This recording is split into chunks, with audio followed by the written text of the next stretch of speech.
One sentence in an email, one look across a table, one word from someone who should know better, and your whole day, gone. The temperature rises, the jaw tightens, and before you've finished reading, you've already decided what you're going to say back. The Stoics didn't have soft equanimity. They didn't breathe through it. They had something harder than that. They had a weapon, and it wasn't patience. It wasn't silence. It was a specific move between the moment the trigger fires and the moment you open your mouth. A gap so small, most men never find it. But the men who do own the room. Today, that gap, what it is, how to find it, and how to train it until it becomes the most reliable thing you have. Stoic and Ancient Philosophy. I'm Gary. With me, Patrick. We take the philosophy that has survived 2,000 years and ask the only question that matters. What do you do with it on a Tuesday morning? Let me start with something that happened to me last week. Message comes in, wrong tone, wrong timing, clearly written by someone who wasn't thinking about how it would land. And within about 4 seconds, I had already composed the reply in my head, hadn't sent it, but it was ready, and I knew, even as I was writing it mentally, that sending it would make things worse. But the pull was there. That pull has a name. The Stoics called it a fantasia, an impression. Something arrives from outside. Your nervous system receives it. And before your rational mind has had a single word in the conversation, your body has already voted. The vote is react. And the vote is fast, faster than thought. And most men act on that vote because it feels like the truth. The anger feels like information, like this matters, and if I don't respond right now, I'm letting it go unchallenged. The anger is information. That part is correct. What is not correct is the assumption that the information requires an immediate response. Between the impression arriving and the response leaving, there is a gap. It is small. It may be shorter than a breath, but it exists, and it is the only place in that entire sequence where you are in charge. Marcus Aurelius spent 12 years writing to himself about this, not to posterity, to himself. And in Book 6, Section 8, he writes about the faculty that governs this gap. He calls it the ruling principle. The ruling principle is that which rouses and turns itself, and while it makes itself such as it is, and such as it wills to be, it also makes everything which happens appear to itself to be such as it wills. So the ruling principle doesn't just receive what happens, it interprets it. It decides what the event means, which means if you can get to that faculty before the interpretation locks in, you can change what the event is. Exactly. And here is why this is not mysticism. It is neurology. The reflexive response runs through the amygdala. Fast, automatic, pre-verbal.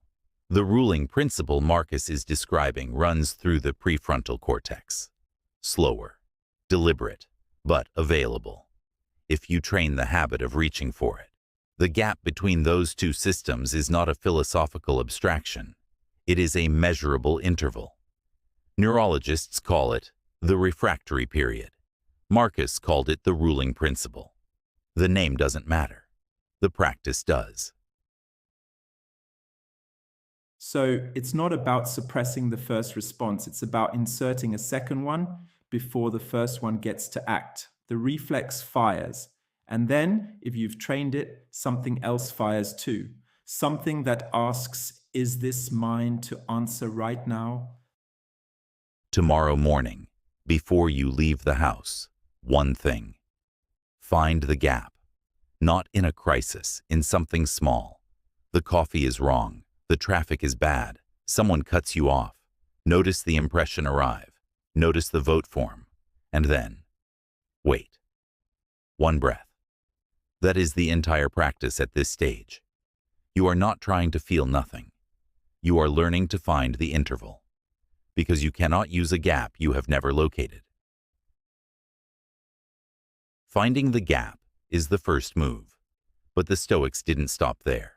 Seneca ran an experiment, a deliberate one, to find out what actually happens when you refuse to react.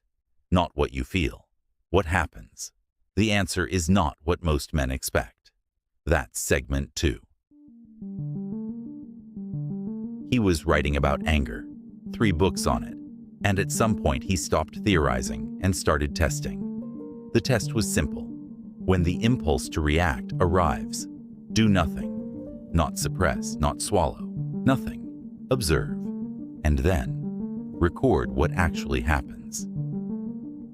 But I want to push on that, because there's a version of do nothing that is just avoidance. You don't respond, the other person reads it as weakness or indifference, and the situation gets worse. What's the difference between non-reaction as a practice and non-reaction as just not having the courage to say what needs to be said? The difference is timing. Seneca is not saying never respond. He is saying do not respond from the heat. The man who waits, who lets the first wave pass, and then speaks from a different place. His words carry weight instead of temperature. The man who fires back immediately, his words carry temperature, and temperature dissipates, weight stays. And what if it was a genuine insult, not a misread tone, not a bad day bleeding into a message, but someone who actually meant to diminish you? Are you saying you just observe that? Not swallow. Observe. Those are not the same thing. Swallowing means you absorb it, and it stays in you. Observing means you watch it arrive, you name it for what it is, and you decide, from a position of clarity, not heat, what it deserves.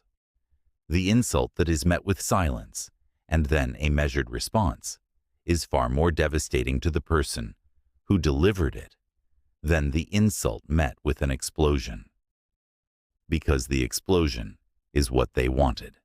It confirms their power over your state. Seneca writes about this in Ira, Book 3, Chapter 36. He's describing his own nightly practice, but the principle runs through the whole work. And the line that matters most is this one. I pass the whole day in review before myself and repeat all that I have said and done. I conceal nothing from myself. I omit nothing. For why should I be afraid of any of my shortcomings when I am able to say, see that you do not do that anymore, and this time I pardon you. So the review isn't punishment, it's data collection. He's not sitting there condemning himself, and he's asking, where did I react when I should have acted? And then he closes the ledger, not with shame, with a correction for tomorrow. Think about a thunderstorm. You don't stand in the middle of it and shout back at the lightning. You step under the overhang. You watch. The storm has no interest in your opinion of it. It runs its course, and then it's gone. It always goes. Anger, someone else's or your own, operates the same way. It requires your participation to sustain itself. The moment you withdraw that participation, the moment you step under the overhang and simply watch, it begins to lose pressure. Not immediately, but it does, every time. Because anger is not a fact, it is a process, and every process requires fuel. So non-reaction isn't passivity. It's the deliberate decision to stop being the fuel. You're not absent from the situation. You're present in it, but you're not feeding it. And that distinction between presence and participation is the whole game. Knowing the game is one thing. Having a tool to play it is another. Epictetus built one. 3 questions, in sequence. Every impression has to pass through all 3 before you're permitted to act on it. Not a philosophy. an operating system. That's segment 3. So we've established the gap exists, and we've seen that not reacting is a practice, not a surrender. But here's where I think most men stall. They know they shouldn't fire back immediately, but they don't have anything to do instead. The gap opens and they're just standing in it, waiting, which doesn't feel like control. It feels like paralysis.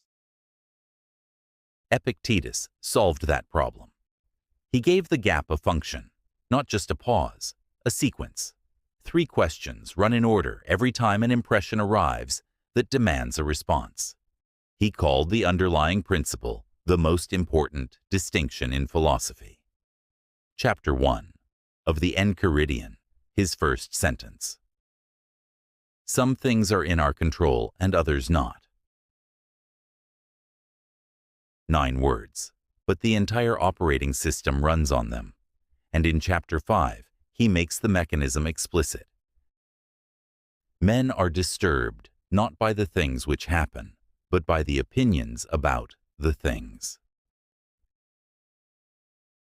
So the event itself is neutral. What creates the disturbance is the interpretation, which means if you can intercept the interpretation before it calcifies into a reaction, you've changed what the event is for you. That interception is the 3 filters. First question. And this runs in the gap before any response. Is this in my control, or am I about to react to something that was never mine to own? The traffic, the other person's tone, the decision your company made without you. If the answer is no, it is not yours. Then the filter catches it. You don't react to what you don't own. Full stop. And that first filter alone would eliminate probably 60% of the reactions most men have in a day. Because most of what triggers us is exactly that. Something someone else did, something outside the perimeter, something we have zero influence over, and we spend the whole day in a war with it. Second question. Is my first interpretation of this actually true, or is it just familiar? The familiar interpretation is the one your nervous system has run before. Someone's short with you. Familiar interpretation. They're dismissing you. But is that true? Or is it the interpretation that requires the least information? The filter asks you to hold the first reading for 3 seconds before you act on it. And the third one, I'm guessing, is the one that requires the most from you. Because the first 2 are almost analytical, the third one is personal. Third question. What would the man I am trying to become think of this reaction in 24 hours? Not in the moment, 24 hours. Because the man in the moment and the man the next morning are not always the same man. The one who sent the message at 11 p.m. and the one who reads it at 7 a.m. They have different judgments. The filter asks you to borrow the judgment of the morning before you act at night. So the 3 filters together, is it mine? Is my reading true? Would I stand behind this tomorrow? That's not a checklist. That's a sequence of breaks. Each one slows the reaction down a little more. And by the time you've run all 3, you're not reacting from the impression anymore. You're acting from a decision.